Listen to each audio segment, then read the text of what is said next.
रामकृष्ण हरी.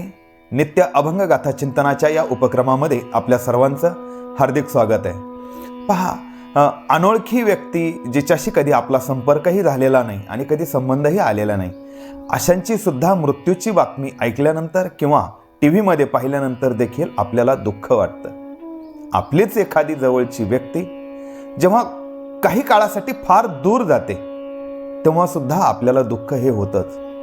तीच एक जवळची व्यक्ती जेव्हा आपल्याला कायमस्वरूपी सोडून जाते तेव्हाच्या दुःखाला तर पार उरत नाही. अपार अशा पद्धतीचं दुःख आपल्याला होत असतं. नव्हे, जणू एक प्रकारचा शोकच आपल्याला झालेला असतो.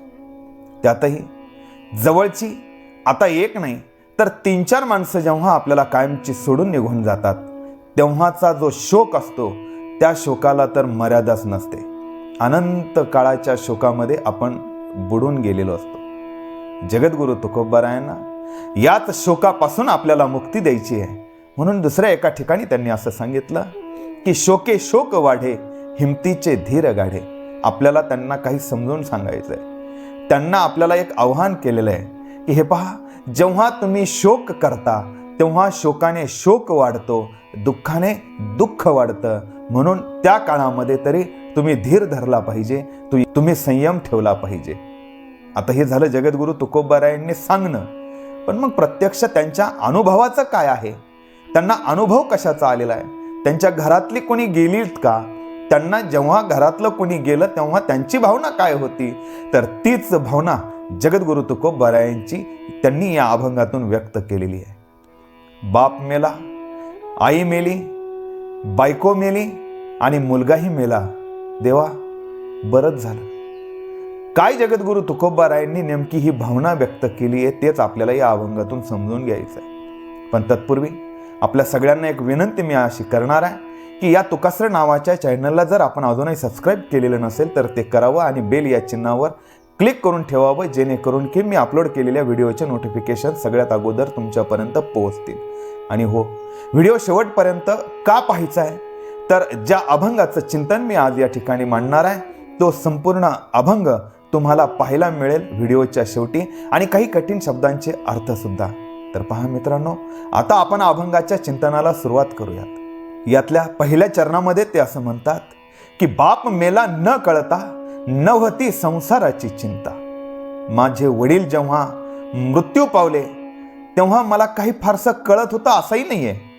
आणि सगळ्यात महत्वाचं, ते होते तोपर्यंत मला संसाराची चिंता करण्याचं कारणच नव्हतं. सगळं काही ते पाहून घ्यायचे, सगळं काही ते करून घ्यायचे. हे पहा, जेव्हा घरात वडिलांचं राज्य असतं तेव्हा सगळी जबाबदारी सुद्धा त्यांच्यावरच असते, मुलं निश्चिंत असतात. पण इथे मात्र आता परिस्थिती वेगळी आहे. जगद्गुरु तुकोबारायांच्या वडिलांचा मृत्यू झालेला आहे. न कळत्या वयात वडिलांचा मृत्यू झालेला आहे आणि विशेष संसाराची चिंताच काही नव्हती ना. आता एकदम ती सगळी अंगावर आली. पण येऊ द्या, बाप मेलाय, मरू द्या. दुसऱ्या चरणामध्ये जगद्गुरु तुकोबाराय असं म्हणतात, विठो तुझे माझे राज्य, नाही दुसऱ्याचे काज. आता काही दुसऱ्या कोणाशीही आपलं काहीच काम नाही. इथे जर राज्य असेल तर फक्त विठ्ठला, हे तुझं आणि माझंच राज्य आहे. काय जगद्गुरु तुकोबारायांची भावना आहे. दुसऱ्या चरणात तर ते असं म्हणतात, बाईल मेली मुक्त झाली, देवे माया सोडविली. माझ्या पत्नीचाही मृत्यू झालाय. पत्नीच्या संबंधाने संसारात ज्या मायेनं मी जखडलो जाणार होतो आयुष्यभर, पांडुरंगा हे बरंच झालं की माझ्या पत्नीचा मृत्यू झाला. मी मायेपासून सुटलो. पत्नीच्या मृत्यूनंतर जगद्गुरु तुकोबारायांची ही भावना आहे. आता तिसऱ्या चरणामध्ये तर ते असं म्हणतात की पोर मेले बरे झाले, देवे माया विरहित केले. मायेपासून सोडवलं होतं जेव्हा पत्नी गेली, आता तर मुलगाही गेलाय. आता कसलीच संसारामध्ये माया असण्याचाच संबंधच राहिला नाही. माया नाही तर दुःखही नाही. संत दुःखापासून मुक्त आहेत आणि म्हणून जगाला संसार तर करा म्हणून सांगितला, पण तो माया विरहित केला पाहिजे. त्याच्यासाठी घरातली सगळी मरावी अशी त्यांची भावना नाही, तर तुम्ही ज्या मायेमध्ये त्यांच्या अडकता आणि त्यामुळे जी दुःखाची निर्मिती होती, त्या दुःखापासून जर तुम्हाला सोडवणूक करायची असेल तर संसार करताना तो माया विरहित केला पाहिजे, ही साधी समजूत आपली संत त्या ठिकाणी काढतात. खरं तर जगद्गुरु तुकोबारायांच्या मुलाचा जेव्हा मृत्यू झाला, अहो हा मृत्यू त्यांचा मुलगा 10 वर्षांचा असताना झालेला आहे. म्हणजे 10 वर्षाचा मुलगा जो आपल्या अंगा खांद्यावर खेळलाय, अचानक त्याचा होणारा मृत्यू हा सगळ्यात दुःखदायक आहे, सगळ्यात क्लेशकारक आहे. आणि जगद्गुरु तुकोबाराय तर त्याच्यातूनही मुक्त झाल्याचं आपल्याला या ठिकाणी लक्षात येतं. खरं तर जगद्गुरु तुकोबाराय जेव्हा त्यांची ही भावना व्यक्त करतायत, आपण त्याचा अनुभव आपल्याला अजिबात नाही, आपण फक्त कल्पना करू शकतो. आपल्याला एवढा अनुभव अजिबात नाही. क्वचित कोरोनासारख्या काळामध्ये किंवा एखाद्या मोठ्या अपघातामध्ये कोणाच्या एखाद्या व्यक्तीच्या घरातली एवढी माणसं कदाचित जाऊ शकतात किंवा गेलेली असू शकतात, त्यांनाच फक्त हे दुःख माहिती आहे. पण याही दुःखापासून कसं मुक्त असलं पाहिजे हे मात्र जगद्गुरु तुकोबाराय यांनी सांगितलं. आता शेवटच्या चरणामध्ये ते असं म्हणतात की माता मेली मज देखता, तुका म्हणे हरली चिंता. खरं तर न कळता बाप मेला, पण माई तर माझी मला पाहत पाहत गेली.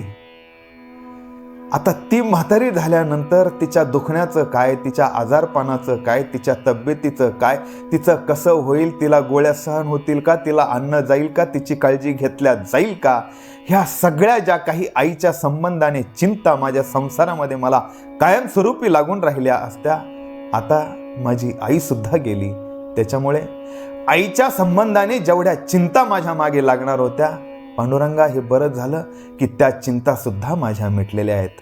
विठो तुझे माझे राज्य, नाही दुसऱ्याचे काज. आता मात्र फक्त तुझं माझंच राज्य आहे, इथे दुसऱ्या कोणाचं काहीही काम नाही. खरं तर संतांमध्ये मायाच नव्हती असं आहे का? तर हे पहा, समाजाचं दुःख हरण झालं पाहिजे. अहो बुडती हे जन न देखवे डोळा, येतो कळवळा म्हणून या, हे संतांचंच वचन आहे, जगद्गुरु तुकोबारायांचंच वचन आहे. मलाही कळवळा येतो, पण हा कळवळा समाजाचं भलं व्हावं यासाठीच आहे. माझा संसार, माझं घर आणि त्या संबंधाने सगळी माया, माझं माझं माझं हे इथे संत असं करत नाही आहे. संतांचा संसार हा समाजाचा संसार आहे, सगळ्या जगाचा संसार आहे. पहा, जगद्गुरु तुकोबारायांचे फक्त वडील, आई, पत्नी आणि मुलगाच नव्हे, तर मोठ्या भाऊजाईंचा सुद्धा मृत्यू झालेला होता. जे मोठे भाऊ आधार म्हणून घरात वाटायचे वडील गेल्यानंतर, त्यांनी सुद्धा तीर्थयात्रेला निघून जाऊन एक मोठा दुःखाचा डोंगर जगद्गुरु तुकोबारायांच्या घरावर, मनावर कोसळवलेला होता, पण त्यांनी तो सुद्धा दूर सारलेला होता. अशा प्रकारे दुःखापासून जगद्गुरु तुकोबाराय मुक्तच झालो असं का म्हणतात, तर हे आपल्याला या ठिकाणी सहजपणे समजून येतं. मित्रांनो, पुन्हा एकदा आपल्याला हे चॅनलला सबस्क्राईब करण्याची विनंती करतो आणि हे अभंग आपण नियमितपणे समजून घेत आहोत, त्याबद्दलही आपल्या सगळ्यांचे पुनश्च एकदा आभार मानतो. धन्यवाद. रामकृष्ण हरी.